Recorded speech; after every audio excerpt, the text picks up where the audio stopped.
planta que volta na semente a morrer. Chora de vez que o pranto purifica a visão. No entanto, continua agindo para o bem. Lágrimas sem revolta é orvalho de esperança. A morte é a própria vida numa nova edição. Emmanuel. Pronto, pode fazer a prece, por favor. Vamos, nesse momento, acalmar os nossos ânimos, mentalizar o nosso irmão maior, Jesus, pedindo a ele a permissão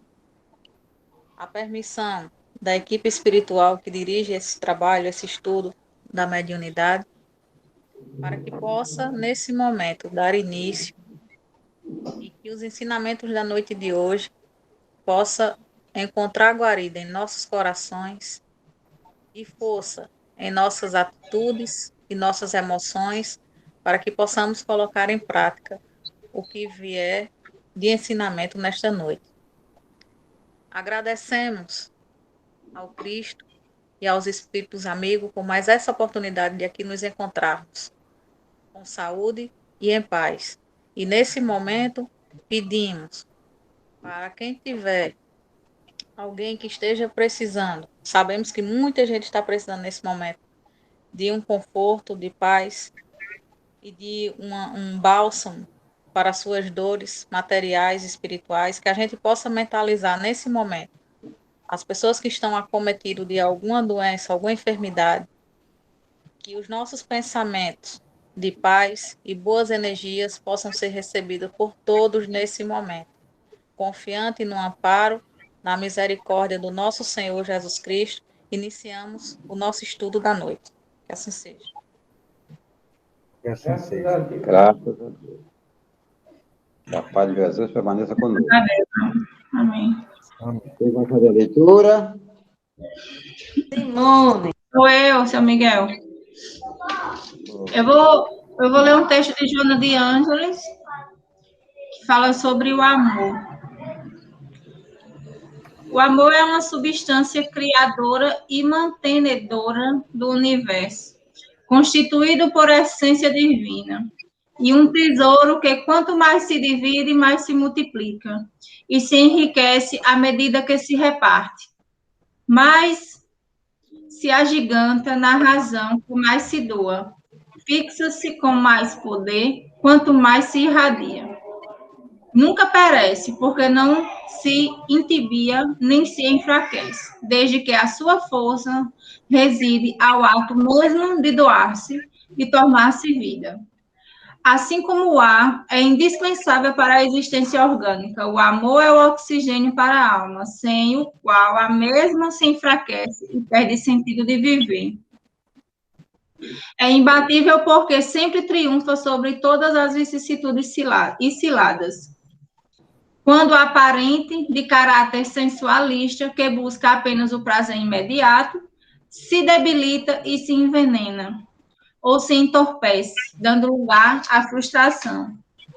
Quando o real, entre o estruturado e maduro, que espera, estimula, renova, não se satura, é sempre novo e ideal harmônico, sem altos e baixos emocionais.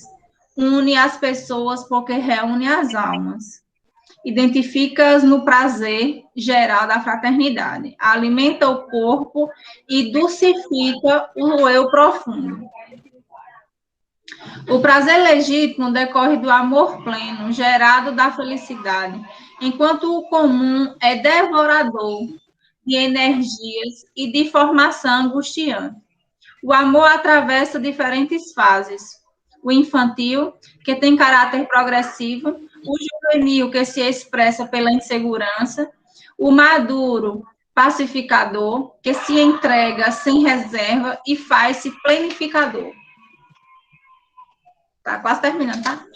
Há um período em que se expressa como compreensão na fase intermediária entre a insegurança e a planificação.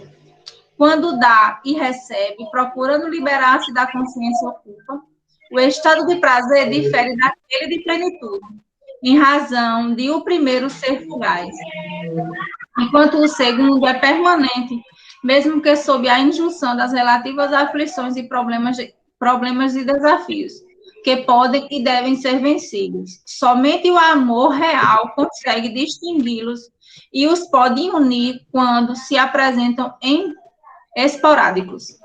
A ambição, a posse, a inquietação gerada de insegurança, ciúme, incerteza, ansiedade afetiva, cobrança de carinhos e atenções, a necessidade de ser amado caracterizam o estágio do amor infantil, que eu acho que é onde a gente se enquadra hoje. Obsessivo, dominador, que pensa exclusivamente em si antes do que no ser amado.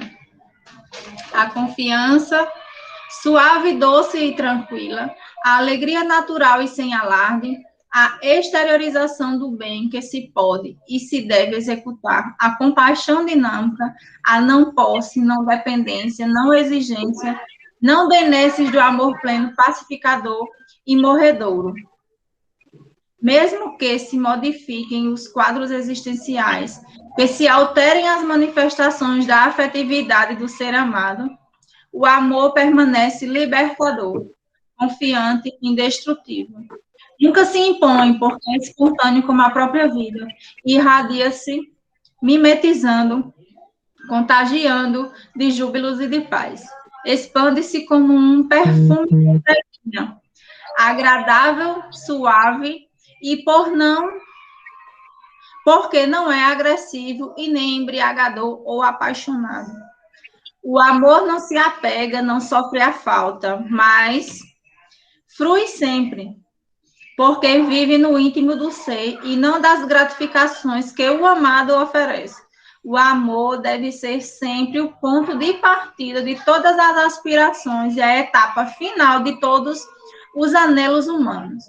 O clímax do amor se encontra naquele sentimento que Jesus ofereceu à humanidade e prossegue doando na sua condição de amante não amado.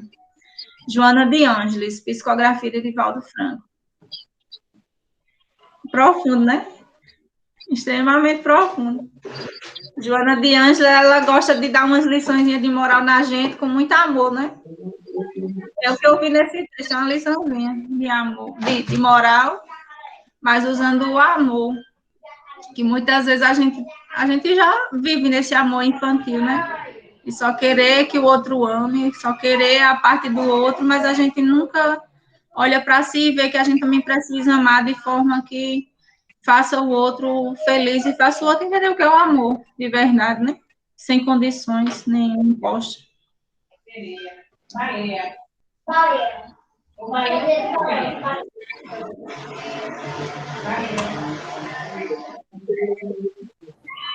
Estou ouvindo. Que bom, né? A mensagem realmente nos chama a atenção para que a gente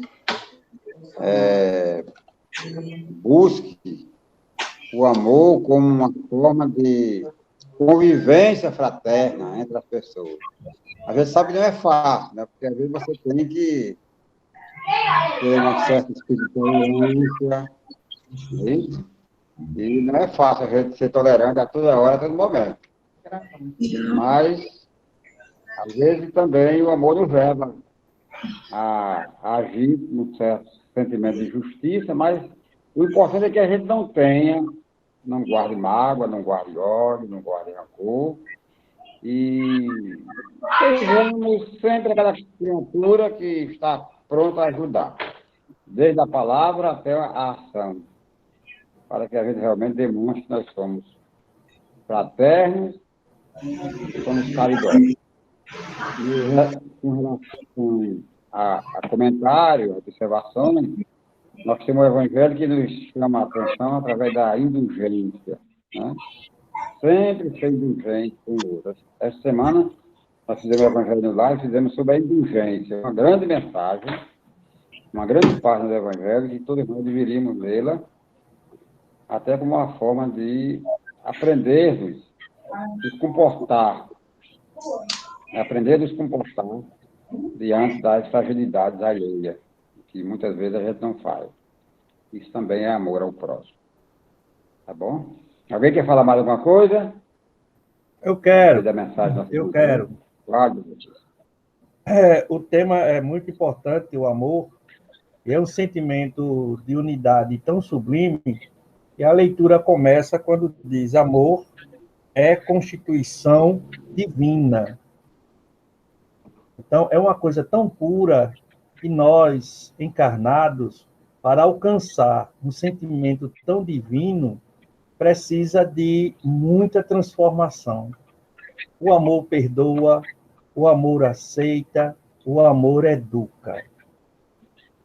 E o amor nasce pela empatia, a partir do momento que, se eu for magoar alguém, se eu pensar antes e me colocar no lugar da pessoa que vai ouvir minhas palavras ásperas, eu não vou dizê-las. O amor, como diz na leitura, sempre triunfa, porque o sinônimo do amor, como diz na própria leitura, é doar-se. É fazer pelo outro sem pensar em receber. É a indulgência, como o senhor Miguel falou agora. O amor, pelo prazer, quando a gente pensa só na gente, ele, imediato, se acaba. E as pessoas misturam o sentimento do gostar com paixão, e amor é muito mais do que isso. O amor é você ter alguém pela pessoa que é, não pelo que a pessoa possa oferecer. Talvez hoje alguém possa lhe oferecer algo material. Se amanhã faltar, a gente descobre se realmente falta. Hoje podemos amar uma pessoa sadia. E se amanhã essa pessoa estiver acamada, nós descobriremos se existe o amor. A aceitação do outro em pé ou caído. O livro diz, a leitura diz, que o amor pleno é gerado pela felicidade, mas é a felicidade da coletividade, do casal, e não só de uma comunidade, de um templo religioso, de uma empresa de trabalho, de uma unidade de pensamentos positivos. Eu vou estar bem se Flávio estiver, se Kaline estiver, se seu Miguel, Yolanda ou Simone. Eu vou ter amor aqui dentro do meu eu, que é essa chama divina que todo homem nasce com ela. A lição mais linda que eu tomei hoje nessa leitura, no final da leitura de Simone, né? O Cristo amou e não foi amado, mas não questionou, e ainda pediu ao Pai: Pai, perdoa-lhes, pois eles não sabem o que fazem. Isso é o sentimento verdadeiro do amor. Foi isso que eu captei da leitura de Simone. O amor é libertador, é espontâneo, expande-se pelo odor agradável de um perfume. Então, se você coloca um perfume, você quer expandir o seu odor. Então, por que a gente não faz isso com essa dádiva divina? Irradia amor, mesmo na dor, mas a gente não vacilar, né? Ontem eu vacilei do amor de Deus, do Cristo, porque eu tive um pouco de febre, já pensei que eu estava abandonado, que eu ia desencarnar. Eu fui fraco, não confiei no amor de Jesus. Então, essas coisas que eu aprendo através dessas leituras espíritas, do que vocês me ensinam, cada vez mais eu tenho que tomar para a minha vida. E eu tenho que espalhar esse sentimento para todos que me rodeiam. É isso que a lição de Jesus. Jesus disse: eu não vim mudar a lei do meu Pai, eu vim para cumprir. E qual é a lei de Deus? Ama a teu Deus sobre todas as coisas e ao próximo como a ti mesmo. Foi essa a mensagem que eu captei da leitura. Obrigado. Professor. Tá ótimo. Então, gente, após essa explanação aí brilhante do nosso mestre aí, né? Vamos dar continuidade ao nosso estudo. Nós estamos no capítulo 10º, os trabalhos dos médios na reunião, não é isso? E, se não me engano, nós ficamos na escala, os médios previamente, é isso, professor? Escala, a gente já leu, não, seu Miguel? Esse daí a gente leu, Já, terminou a gente nele. ficou em passagem, a gente vai começar a passagem do espírito de um médio para o outro. Isso, correto. Perfeitamente, isso mesmo. Isso mesmo. Pronto, então, passagem do espírito de um médio para outro. Ou seja, vamos estar numa reunião mediúnica, já que a reunião está sendo gravada, esclarecer que nós estamos estudando o livro Reuniões Mediúnicas, de Terezinha Oliveira, como parte do nosso curso de estudo e educação da mediunidade. Não é isso? Nós estamos aqui, todos somos alunos, vez por outra podemos, com a nossa participação, fazer alguma colocação que possamos até estar equivocado, mas esclarecendo que nós estamos em estudo, nós estamos em aprendizado. Aqui não é uma live, né? É uma reunião constituída de pessoas que já têm profundo conhecimento da mediunidade. Nós estamos estudando, somos estudantes. Então, a gente pode fazer algumas colocações, mas sempre vamos concluí-la ou complementá-la com o nosso livro, né, que estamos em estudo, como disse, Reunião Mediúnica, de Terezinha Oliveira. Tá? Então, é aqui, passagem do espírito de um médium para outro. É isso? Eu perguntaria, professor, alguém encarregado dessa continuidade desse estudo, ou somos nós mesmos que vamos agora fazê-lo, né? É isso? Somos nós. Então, somos nós. Então, vamos lá. Então, vamos supor, nós estamos na reunião mediúnica, né? Para entender bem esse título aqui. Estamos numa reunião mediúnica. De repente, o dirigente acha por bem, vamos dizer, Simone está dando uma comunicação, né? E Simone diz assim, aí o dirigente diz assim, não, eu quero que você vá para Flávia. Não é isso? Então, passagem do espírito de um médium para outro. Então, eu quero que você vá para Flávia. E nós vimos no item anterior, que é comunicação em fila, ou melhor, escalar os médios previamente, né? Que isso não acontece de forma assim, né? Não acontece, porque assim, nós já aprendemos aqui também que o espírito, quando dá a comunicação através de um médium, esse espírito está afinizado com aquele médium, inclusive na questão fluídica, né? Na questão fluídica, entre o espírito e aquele médium. Há uma combinação fluídica para que esse espírito possa dar essa comunicação através daquele médium. Além da, vamos dizer assim, coordenação no plano espiritual do dirigente espiritual da reunião. Então, nós estamos ali como coordenadores, como dirigentes, como participantes, médios, como seres encarnados. Mas não podemos esquecer que, do outro lado, ou seja, no lado espiritual, também há toda uma equipe de entidades espirituais, né, coordenando todo o trabalho que deve ser feito. Então, não é o dirigente da reunião mediúnica que vai dizer assim, espírito, a entidade, o espírito, meu irmão, como queira dizer, saia de Jorge para Simone. Não é assim. Não funciona assim. Então, isso pode acontecer de forma espontânea. Ou, se caso o dirigente notar que aquele médium não está se conduzindo conforme deve, ele pode apelar para as entidades, os dirigentes espirituais, né, e com muita educação, com muita humildade, perguntar à entidade se ela não gostaria de complementar a comunicação dela através do médium fulano de tal.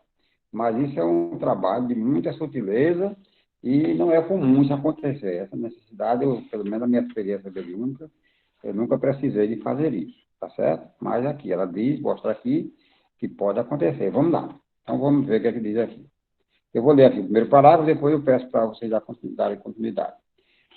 Passagem do espírito de um médium para outro. Alguns dirigentes de reuniões costumam determinar que o espírito deixa o médium que está sob seu envolvimento e passa a se manifestar por outro médium, dando a impressão de possuírem autoridade sobre os manifestantes.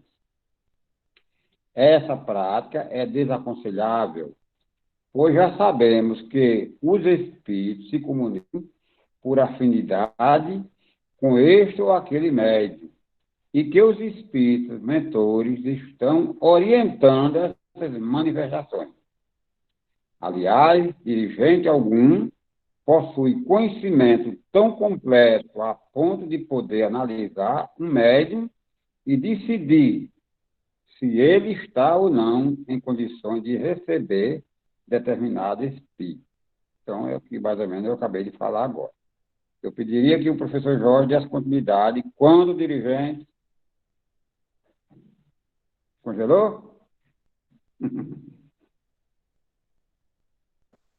Professor congelou. Então, Flavinha, por favor. Ok. Continue. Já quando o dirigente usa essa prática errada da... Tá me ouvindo? Quando o dirigente usa essa prática errada da passagem do espírito, está cortando, né? A internet cortou um pouquinho, mesmo. melhorou. Melhorou? Quando o dirigente usa essa prática errada da passagem do espírito para outro médium, e os espíritos parecem aprender, há muitas vezes o fanatismo, a sugestão e o animismo, levando os médios a produzirem aparentemente aquilo que o dirigente deseja. Se uma comunicação parece necessária, mas o médium não está conseguindo dar passividade ao espírito, o dirigente poderá apelar aos mentores que ajudem no preparo de algum outro médium presente, que favoreça ao espírito o envolvimento e a manifestação. Isso feito, o dirigente poderá convidar o espírito a uma nova experiência de atuação em outro médium, porém sem forçá-lo com palavras ou passes magnéticos. Interessante. Muito interessante. Então, a gente já notou, já viu aqui, que essa prática de pedir de um espírito passar para um outro médium, ela não existe. A menos que haja essa necessidade, e aí é aquela habilidade, conforme ele fala aqui, né? Ela fala aqui no último parágrafo. Tá bem? Ficou claro? Tem alguma dúvida? Ficou claro. Né? Não. Ótimo. Tudo bem. Então, vamos dar continuidade. Simone, por favor, comunicações simultâneas. Eu não tenho livro, não, seu Miguel. Não, aponta Vai me dar outra. Eu sei que eu dou para vídeo, eu não tenho tempo de ficar. Vê se você dá um jeito de pegar no lado de Jesus. O livro está com o de Jesus. Está ótimo. Depois de conversa. O livro... Vamos lá. Comunicações simultâneas. Meu cachorro aqui agora resolveu ler no meu lugar. A comunicação dos espíritos, por sua vez, e todo o grupo participando do processo, aprendendo e servindo, é o melhor processo. A manifestação de 2 ou mais espíritos ao mesmo tempo oferece alguns inconvenientes. Primeiro, não se pode atendê-los bem se só houver o dirigente para dialogar. 2. Os participantes não conseguem ouvir e compreender o que os espíritos estão dizendo para aprender com o seu exemplo, bom ou infeliz. Os médios já deverão estar orientados para não dar passividade a um comunicante quando outra comunicação já estiver em andamento. Se, porém, a manifestação simultânea ocorrer, o dirigente, educadamente, mas com firmeza, pedirá ao novo manifestante: 1. Que aguarde em silêncio enquanto o outro estiver falando, até que ele chegue a vez de se manifestar. 2. Que, conforme o caso, se retire para voltar a se manifestar em uma ocasião oportuna. Poderá ainda o dirigente apelar ao médium para que interrompa o transe e retorne ao seu estado normal. Às vezes, trata-se de um atendimento urgente e o primeiro comunicante, espontaneamente ou a pedido do dirigente, mostra-se fraterno e cede seu lugar ao novo manifestante. Em caso de maior dificuldade, a boa concentração de todos e a prece trarão solução para o problema. Eu acho que é como o senhor tinha falado, né, seu Miguel? Eu acho que isso é até trazendo para a nossa realidade aqui. É até uma questão de educação. Quando uma pessoa estiver falando, a outra aguardar um momento, né? E eu acho que como é um atendimento fraterno, a pessoa está lá para ajudar e ser ajudado, então cabe, se teve aquela oportunidade da pessoa ser assistida e socorrida, dar toda a atenção que é merecido ou que se tem condição de dar, né? Então, para isso, a questão do tumulto ou duas pessoas falando ao mesmo tempo realmente dificulta. Eu acho que tem que existir a disciplina, né? A educação. Eu entendo aí.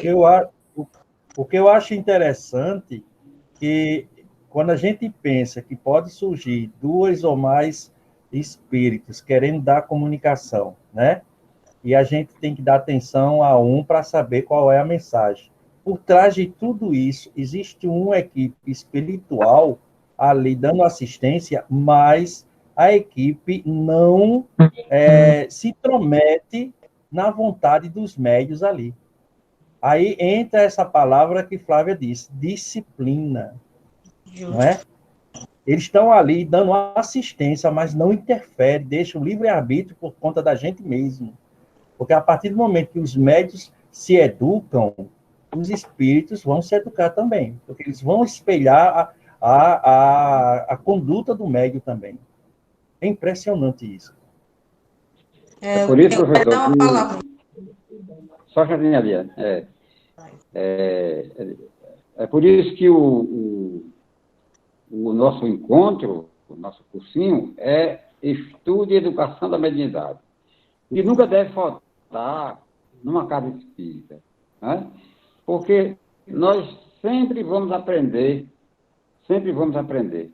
E é muito importante essa disciplina, porque à medida que o grupo vai se autodisciplinando, vai se tornando mais capaz, mais competente, o próprio plano espiritual vai trazendo irmãos nossos mais necessitados, mais carentes, para ser atendido naquele grupo. Quando os espíritos notam que não há uma certa firmeza, uma certa disciplina, um certo compromisso, né, com o plano espiritual, vamos dizer assim, necessitado, eles não trazem, vem tirar espiritual, mas não é aqueles espíritos, porque a gente tira pelo nosso trabalho aí no Vale de Jesus, na terça-feira à noite, a gente vai notando o avanço, né, o crescimento do trabalho. Qual é o crescimento do trabalho? É aquele trabalho que a gente recebe os espíritos iluminados, trazendo aquelas mensagens iluminadas, deixando aquele clima de êxtase em todo mundo. É esse o trabalho ideal? Não. Nós consideramos que o trabalho ideal é aquele que as entidades espirituais que ali comparecem são espíritos altamente necessitados de uma palavra de conforto, uma palavra de orientação do Evangelho. Irmãos nossos, muito assim, contrariados, revoltados. E aí, com o trabalho que você vai fazendo, né, com o trabalho de sentimento, de amor para com eles vão cedendo, eles vão se acalmando, eles vão se, vamos dizer assim, entrando naquela sintonia de amor e aí sai muito mais confortado, e depois de, às vezes, de 3, 4 reuniões, eles mudam totalmente, ao ponto de mais tarde, lá para frente, quando a gente nem lembra mais deles, eles chegam e dizem assim, olha, eu agradeço porque eu cheguei aqui a tal tempo revoltado e incompreensível, e hoje, graças a Deus, eu estou assim, estou assado. Então, para nós, aquilo ali é um prêmio. Então, veja que o trabalho, realmente, ele é grandioso quando a gente prepara o grupo para que o grupo, aos poucos, isso não se dá de uma hora para outra, aos poucos o grupo vai tendo a competência, né, de receber irmãos nossos altamente necessitados e a gente vai cumprindo dentro daquilo que a gente aprendeu, que a gente sabe, que a gente tem consciência, fazendo o que deve ser feito. Esse é o objetivo do trabalho de estudo e educação da mediunidade. E isso nunca deve parar. É por isso que toda reunião mediúnica, antes, nós fazemos alguns minutos de leitura e concentração, a prece, para que a gente realmente faça um trabalho maravilhoso. Tá bem? Yolanda? Oi. Até porque na casa espírita nós vamos praticar a mediunidade. Nós temos que ser médium todos os dias, né? Mas não era isso que eu queria falar, não. Eu queria dizer, aproveitando que está sendo gravado, né, para todos, que também nós consultamos a Bíblia Sagrada, tá aqui. E eu estava assistindo hoje um programa aí do YouTube de Dona Terezinha, que eu gosto de acompanhar ela. E ela citou aqui, na primeira epístola aos Coríntios, né, uma carta de Paulo, que no capítulo 14, eu até marquei aqui, na verdade, do 12 ao 14, é tipo um mini livro dos médios. A leitura é muito, muito edificante. E aqui ela diz, no versículo 29 ao 33, ele relatando de uma reunião mediúnica aqui, só que com outras palavras. Mas como a gente já faz o estudo e tem uma outra visão, a gente entende o que está escrito aqui. Então, eu achei isso perfeito, isso aqui. Quando ela falou, eu peguei a Bíblia e fui olhar, né?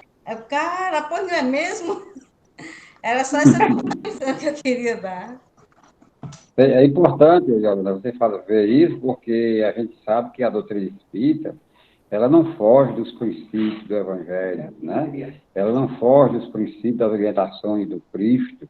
E sempre que a gente tiver a oportunidade de fazer uma pesquisa, de fazer alguma constatação, a gente faça, porque a gente sabe que a doutrina espírita ela está fundamentada no Consolador prometido por Jesus. E tudo que estiver dentro dela deve estar em plena consonância com o Consolador, e o Consolador é a mensagem de Jesus. Queiram ou não queiram, é. Tá certo, querida? Muito obrigado, viu? Claro. Mais alguma coisa? Sabia que quer falar alguma coisa mais? Não, seu Miguel, aqui tá bem entendido. Tá ótimo. Isso. Então vamos pedir agora a Yolanda. Oi. É atendimento múltiplo, né? Isso. Atendimento múltiplo. O serviço mediúnico nas casas espíritas tem crescido e se identificado bastante. Muitas são as pessoas que buscam o auxílio espiritual oferecido por meio do intercâmbio mediúnico. Não, e grande é também o número de médios interessados em colaborarem como medianeiros. Por isso, não obstante, o atendimento ideal dos espíritos seja o que se faz um por vez, vem surgindo na prática mediúnica espírita uma nova modalidade, a do atendimento múltiplo, com resultados aceitáveis. Consiste em se atender a mais de um espírito simultaneamente, para o que será necessário contar com mais dialogadores em serviço na reunião. O grupo deverá ser bem homogêneo, devidamente preparado e estar inteiramente devotado ao propósito socorrista. Os médios, bem educados, darão as manifestações com equilíbrio, em voz moderada. Cada dialogador conversará próximo ao médium em transe, procurando não perturbar os demais diálogos em atendimento. Cada membro do grupo dará seu apoio mental e fluido à comunicação, que lhe estiver mais próximo, ou a que mais lhe atrair atenção. Poderá também ficar orando e vibrando de modo geral, sem se prender particularmente a uma comunicação. Assim, consegue-se atender na reunião e com bom êxito um número maior de comunicações do que se conseguiria atendendo um por um. Para as reuniões de desobsessão, porém, o atendimento múltiplo não é o mais aconselhável, por serem comunicações que exigem mais do médium e do dialogador e do grupo. Veja só, eu gostaria de dar uma explicação aqui nessa questão. Ela fez essa colocação, mas assim, porque até um tempo atrás, não sei se lá pelo sul do país, lá para São Paulo, isso ainda acontece, de fazer reunião mediúnica publicamente. Ou seja, põe lá uma mesa grande, ou 2 ou 3, e com várias equipes de médium, e um auditório ali, pessoas aguardando algum resultado, alguma comunicação, observando, acompanhando. Eu acredito que por aqui no Nordeste não haja esse trabalho. Eu também andei lá pelo Rio de Janeiro, andei lá pelo... também não presenciei nenhum trabalho semelhante, não. Mas até um certo tempo, o pessoal costumava abrir a casa espírita e naquele dia de reunião mediúnica, as pessoas virem e haver aquele auditório, as pessoas lá. Mas essa prática, hoje, ela já não é mais conveniente. Porque a prática hoje ela é mais reservada, né? É um trabalho mais reservado. Inclusive, não há mais esse trabalho de assistência aos médios incorporados, dando comunicação e sendo assistido pelo público. Por quê? Se chegou a um ponto de entender que o trabalho reservado, ele flui mais benefício para o médium, para o grupo e para os espíritos. Porque é a mesma coisa, vamos dizer assim, Yolanda chega numa mesa mediúnica e tem muitas pessoas assistindo, e Yolanda vai se expor, né? Vai se expor. Vem uma entidade e começa a falar isso, falar aquilo, Yolanda e tal. Aí a gente pergunta, será que Yolanda ia se sentir bem ouvindo uma entidade espiritual falando alguma coisa a respeito da vida particular dela, e um monte de gente assistindo, vendo, etc.? Então, se chegou a uma conclusão que o trabalho ele é mais voltado para um atendimento fraterno, onde você recebe uma entidade espiritual, às vezes não é nem conveniente que o próprio, vamos dizer assim, a pessoa que está sofrendo a ação dos espíritos não esteja presente, porque nem sempre os espíritos têm boas coisas para dizer para aquela pessoa, e às vezes é melhor que a pessoa esteja num lugar diferente e a reunião mediúnica esteja no outro, porque aí o médium fica mais à vontade para trazer aquilo que os espíritos intuem nele, correto? Então, hoje está mais assim. E aí o trabalho que nós fazemos, por exemplo, lá de Jesus, e aí eu acredito na maioria das casas de espíritas, né, que conhecem o sistema da mediunidade, né, eu acho que seja assim. Porque é muito interessante, é muito mais rendoso, é muito mais conveniente, porque você tem a oportunidade de evangelizar o espírito, que isso é um dos objetivos da reunião de obsessão. Você tem condições de orientar aquele irmão, né? Tirá-lo daquele foco obsessivo sobre aquela pessoa, né? E, às vezes, dar uma orientação voltada mais para o evangelho, né? Em vez de você ficar dialogando, discutindo, o espírito xingando, não é o caso, entendeu? Então, esse tipo aqui que ela falou é conveniente para quando é uma reunião pública, mediúnica pública, o que hoje em dia a gente não tem mais conhecimento de que haja em nenhuma casa espírita esse tipo de reunião. Mas o que prevalece mesmo é essa questão que ela orientou anteriormente, sobre a questão Aliás, ela conclui dizendo que para uma reunião de obsessão não é conveniente comunicações espontâneas ao mesmo tempo. É melhor que haja apenas uma, para que todos, tanto encarnados como desencarnados, absorvam e levem, tirem proveito das orientações para o irmão espiritual. Correto? Alguém quer falar alguma coisa? Seu Miguel, eu gostaria de fazer um questionamento. Em relação, eu compreendi muito bem essa sua colocação e a de Dona Terezinha também, concordo. Mas eu fiquei com uma dúvida em relação aquelas comunicações que são feitas não como atendimento mediúnico de obsessão, reunião pública, mas aquelas que são feitas, aquelas cartas que os médiums só psicografam e depois entregam para as pessoas. No caso, não está sendo o atendimento para a entidade. Normalmente, eu acho que é até mais para os encarnados que estão lá. As pessoas que vão naquela esperança de receber uma notícia de um parente seu que desencarnou. Como funciona nessa parte aí? Esse tipo de reunião aí, você vai ver que ela é constituída por médium, psicógrafo, né?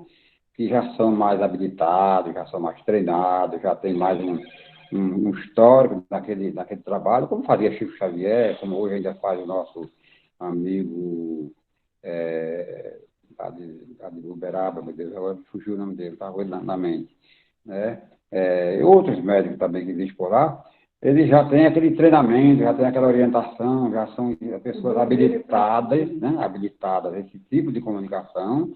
Geralmente são pessoas capazes de filtrar, né, as mensagens, e eles estão mais assim abertos a receber cartas de consolo, né, de entidades espirituais, de mães, de pessoas que desencarnaram e que as famílias estão sofrendo muito. Então geralmente é uma mensagem confortadora. Não é uma coisa assim aleatória, é mais um trabalho dirigido, coordenado para consolar, para acalmar, para conscientizar aos familiares de que não deva se desesperar, não deva lamentar, não deva permanecer naquele processo de fixação mental a respeito dele e tal. Então, geralmente são reuniões mais realizadas por médium já preparado e treinado para aquilo, entendeu? O que é diferente de uma reunião mediúnica aleatória, né, que a gente faz aberto a qualquer entidade que chega, e nem sempre os médicos estão com esse treinamento para esse tipo de comunicação. Geralmente fica a mensagem através de cartas, né? Certo. Mensagem psicografada. Certo. Mais ou menos por aí. Tá certo? Tá, Joyce. Obrigada. Não quer dizer que numa reunião, eu não quero dizer, viu, Flávio, que numa reunião mediúnica normal não vem uma comunicação psicografada e que possa uma entidade deixar um bilhete, uma carta para uma pessoa que ali está assistindo também. Até nós temos casos lá de Jesus, de pessoas, por exemplo, aquele nosso irmão, eu não sei se você lembra, nosso irmão Paulo Germano, ele foi assassinado pelo filho dele, né? E ele trouxe duas mensagens para a esposa dele, através de médium lá do nosso grupo. E não houve, nem a presença dela lá não houve. A mulher nem estava lá no de Jesus. Eu me carreguei depois de convidá-la para entregar a carta. Mas veio duas mensagens para ela. Entendeu? Então, você vê, quando a coisa tem que acontecer, ela acontece de forma espontânea. Né? Nosso irmão Valdo Lima trouxe uma mensagem também, eu entreguei a Luciana, né? Para ele, para a família e tudo. Quer dizer, não tem mistério, não. Isso é uma coisa muito simples. No entanto, a gente um trabalho, às vezes, feito com aquele objetivo, que é diferente do trabalho outro. Tá bem? Tá bom, tá ótimo, seu Miguel. Obrigada. Eu quero falar. Seu Miguel, Pois não. esse atendimento múltiplo, eu não entendi como se fosse do jeito que o senhor explicou, assim, para o público, não. Eu pensava que era no caso aqui, por exemplo, se só tem um dialogador, vamos dizer que é o senhor, se tivesse outro, poderia fazer esse atendimento? Essa é a dúvida. Ele diz assim, no atendimento mútuo, teria que ter vários médios para cada um estar preparado para conversar com uma entidade espiritual através do médium. Porque se não houver pessoas capazes, preparadas, né? Então não haveria condições, que vamos dizer, vai ser um dialogador só, o dirigente do grupo. Como é que 3, 4 médicos iam incorporar ao mesmo tempo se não houvesse pessoas para conversar com ele? Então, por isso que ele disse, o ideal é que haja uma comunicação de cada vez, né? Que eu até recomendo, aqui no trabalho de desobsessão não é conveniente que venha 2, 3 comunicações, é melhor uma. Mas num trabalho desse múltiplo, quer dizer, que muitas pessoas hoje procuram, ela fala naquele tempo, né? Que isso aqui eu falei, esse livrinho aqui foi um tempinho que foi escrito. Naquela época que ela se referia, que muitas pessoas estavam buscando a casa espírita, que às vezes havia necessidade de comunicações mais intensas, né? Então, é quando ela diz aqui, desse caso, ela diz uma nova modalidade está surgindo, né? Depois ela explicar que o ideal é uma pessoa de cada vez, ela diz, uma nova modalidade está surgindo. Aí fala, né? Nesse processo de haver mais de uma comunicação ao mesmo tempo. Mas a gente já comentou, já falou aqui, que não é conveniente, porque se não for um trabalho muito equilibrado e um ambiente mais amplo, vai virar um zoom na sala e depois ninguém se entende. Entendeu? E nem sempre as entidades se comunicam, chegam educadamente, com aquela finura, com aquela fineza, com aquela forma de comunicar baixinho. E às vezes vem irmãozinho nosso meio agitado e não seria conveniente. Essa é a realidade. Ok, Tá bom? tá bom. Bom. Professor, alguma coisa, professor? O senhor está parado?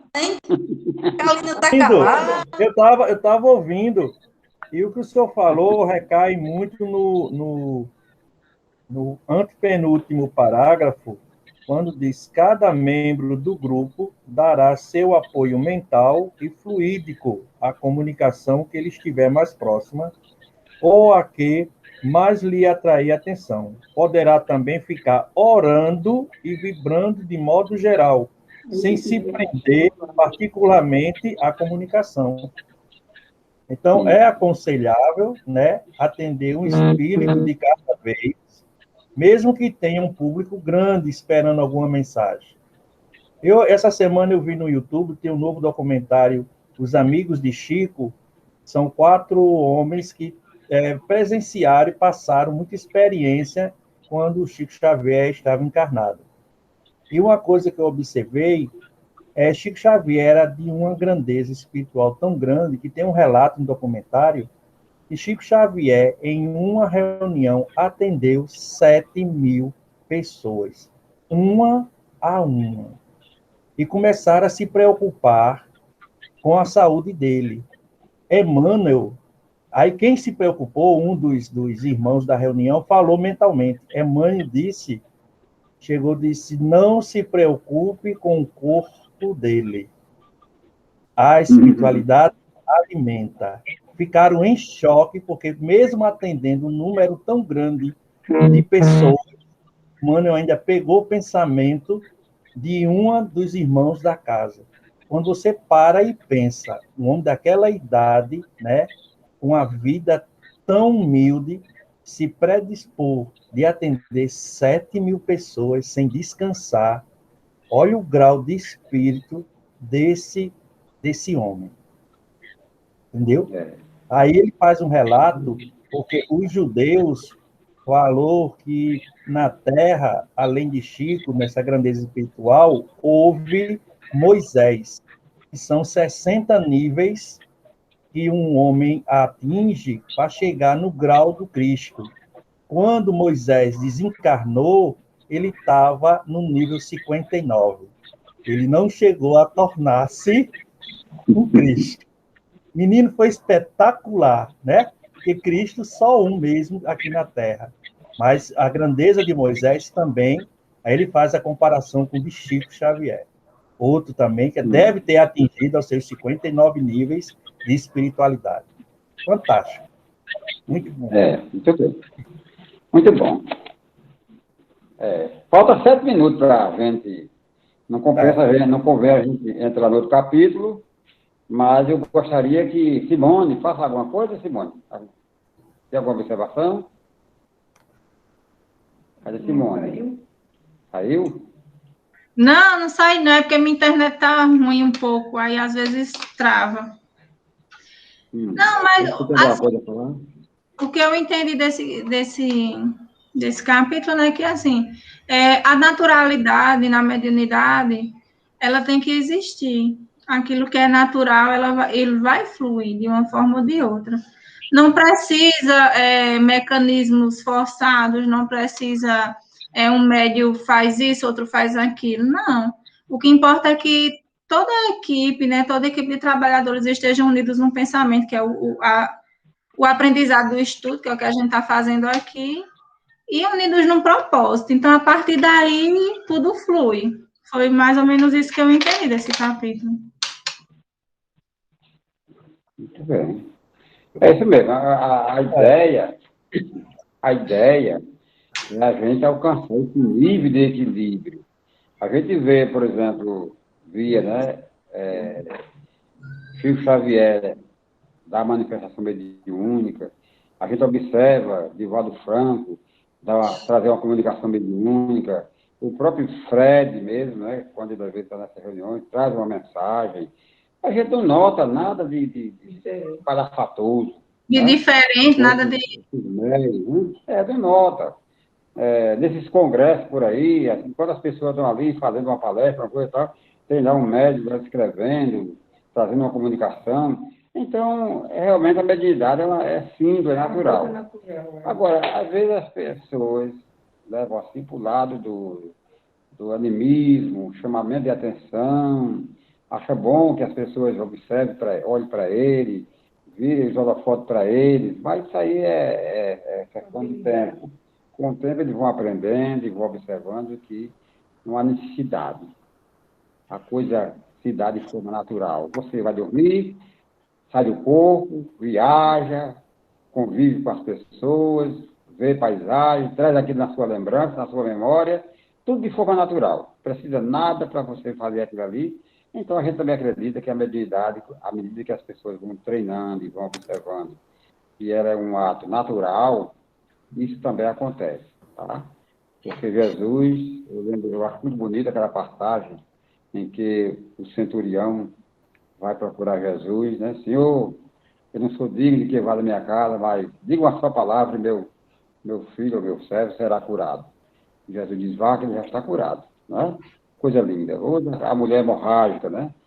Se eu tocar nas vestes dele, eu vou ficar curada. E tal. Jesus vai caminhando, daqui a pouco alguém me tocou porque ele viu sua virtude, né? Por aí que vai. Então, Jesus fazia a sua manifestação mediúnica de forma muito natural, e eu acredito que nós, à medida que nós formos nos conscientizando, formos nos aprendendo, trabalhando, a gente vai também chegar a esse ponto um dia. A manifestação mediúnica acontecer de forma natural. Diga. O senhor falando agora esses exemplos, eu lembrei na passagem do Evangelho, quando fala da transfiguração, né, que aparece Moisés e Elias, e é tão natural que os discípulos de Jesus que estavam lá viram e achavam que eram eles mesmos, né? Quer dizer, chegaram a ver em espírito, mas Jesus conduziu de uma naturalidade tão grande essa comunicação e essa aparição dele, que eles não se assustaram com aquele evento, com tudo que estava acontecendo ali. Eles viram de uma forma natural. E eu acho que isso serve de educação para a gente. Eu acho que essa passagem da transfiguração mostra um tipo de comportamento que a gente, participando de uma reunião mediúnica, a gente também deve conduzir. Apareceu aquele espírito, a gente viu aquele espírito lá, a gente levar também com essa naturalidade que o Cristo mostrou, que é comum a aparição de espíritos, né? Porque, assim, eu particularmente, eu venho de uma cidade bem pequenininha, onde a religião que tinha era uma religião católica, que impunha medo na gente, que espírito era coisa que não existia. Aí vi os evangélicos diziam da mesma forma que era o espírito não é coisa de Deus. Aí isso não é de agora, isso é de anos, né, dos anos, muitos anos atrás, que vem se criando esse estereótipo, esse medo na gente de que a espiritualidade é algo feio, é algo vamos dizer assim, demoníaco, que a gente... E esse medo acaba que outras pessoas não conhecem, até nós mesmos, quando a gente ingressa na doutrina espírita, a gente conhece a insegurança. E que a gente já viu que não. Mas esse medinho, isso aí é porque foi implantado na gente há muitos anos. Tem muitas outras encarnações, também agora no presente, por muitas religiões. Isso é tão real que o professor Jorge ainda tem medo de espírito, né? Eu tenho também. Eu estou perdendo. Mesmo, né, professor? Eu estou perdendo, seu Miguel. Ontem mesmo eu estava aqui no quarto fazendo meus trabalhos. Eu estava bem concentrado no registro de aula. De repente eu vejo um homem passar aqui na porta do quarto, saindo do outro quarto para a sala. Aí aquilo eu me arrepiei todinho. Eu disse, eu não vou ficar com medo. Eu não quero ficar, nem vou ficar com medo. São coisas de Deus, são visitas. Então a gente começa a fazer esse mantra e a gente vai perdendo. Eu estou perdendo o medo, né? Eu só não quero, por enquanto, que eles digam, Jorge, tudo bem? Aí, meu... Tudo bem, meu irmão. Quantas vezes manda aparecer para Chico Xavier, né, para orientar, dar força a ele, puxar a orelha, aquela coisa toda, né? Quer dizer, é natural. O mundo físico e o mundo espiritual é um só. Só que aí existe as dimensões. Mas quando os espíritos querem, eles fazem se aparecer. Eles fazem aparecer. Então, olha ali, ela falou agora da questão de Moisés, Jesus, Moisés e Elias.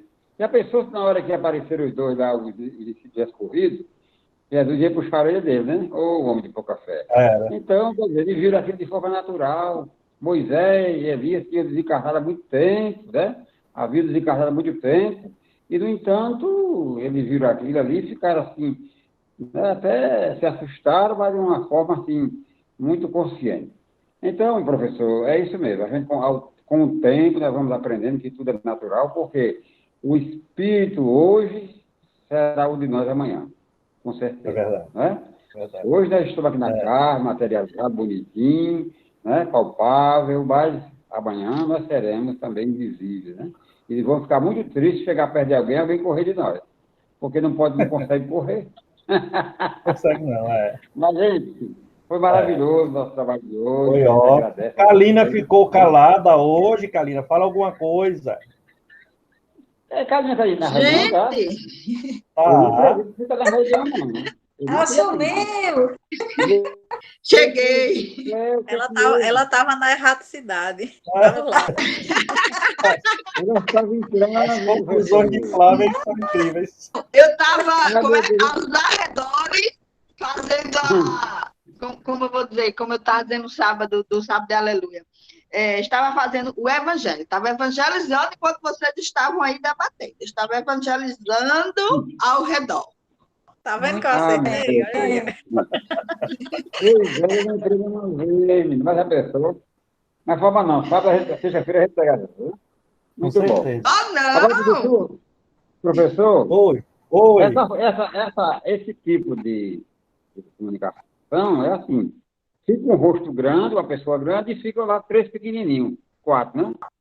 Agora, eu tenho uma comunicação com o Whindersson, que é um amigo nosso, ele aparece 8 pessoas na tela. É porque o senhor... olha, aqui em cima não tem um quadradinho riscado? No canto superior? Que é o chatzinho. Tem um chat... Olha, acima... Não tem a hora, né, que está aparecendo, 21 horas e 2 minutos em cima. Aí tem os bonequinhos, que tem 6. Aí, tem os bonequinhos que tem 6. Ao lado dele tem um quadrado cheio de quadradinho.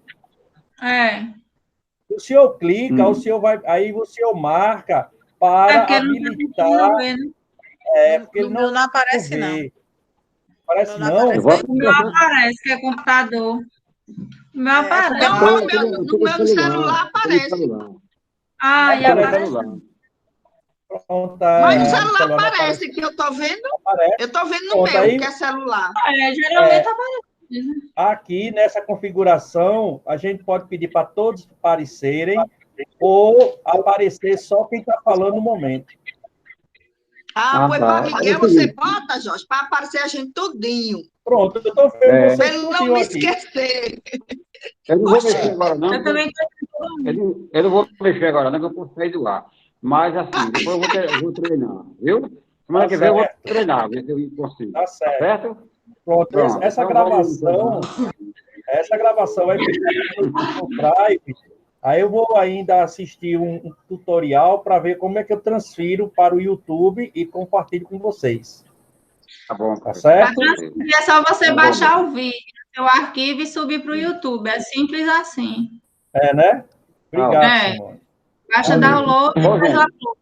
Pronto. Agora a prece final é Yolanda, viu, gente? muito bem. Tá bom. Tá? Vamos encerrar agradecendo a Deus, agradecendo a Jesus, a espiritualidade amiga, envolvendo nossa irmã Simone com a sua amiga lá na cidade de quando? De Solânia, é? Solânia, é.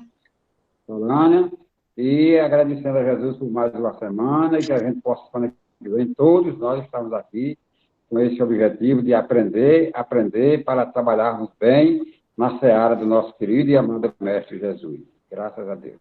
Graças a Deus. Assim seja.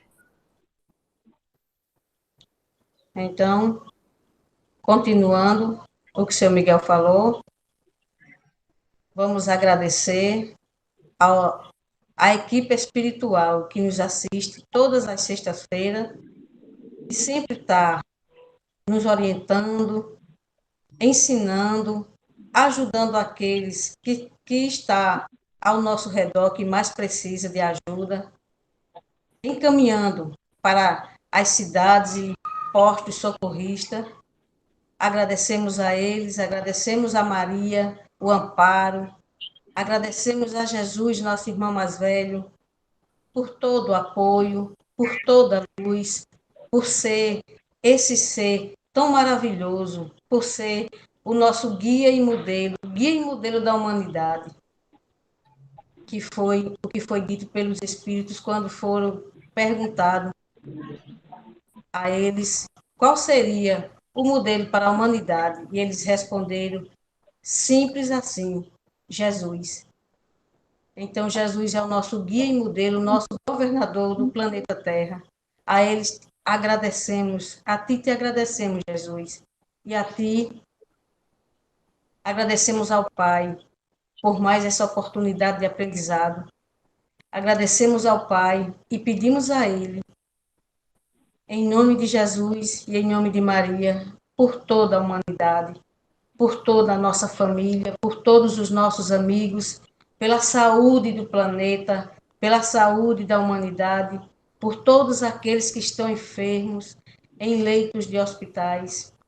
Que Jesus e a espiritualidade amiga de Bezerra de Menezes, Sheila, possa dar assistência para todos que estão precisando, nesse momento, de saúde, principalmente saúde da alma, que muitos de nós temos a alma doente, que Jesus possa cada vez mais expandir a nossa consciência para que possamos olhar o próximo com mais amor, olhar o próximo com mais carinho, se colocando no lugar dele.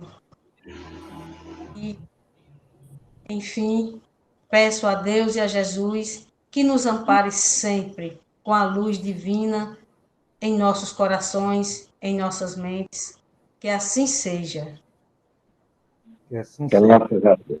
Graças a Deus. Deus. Abençoe a todos vocês. Muito bem. Maninha, só de vez aqui, ó. Tá vendo? Certo, São Miguel.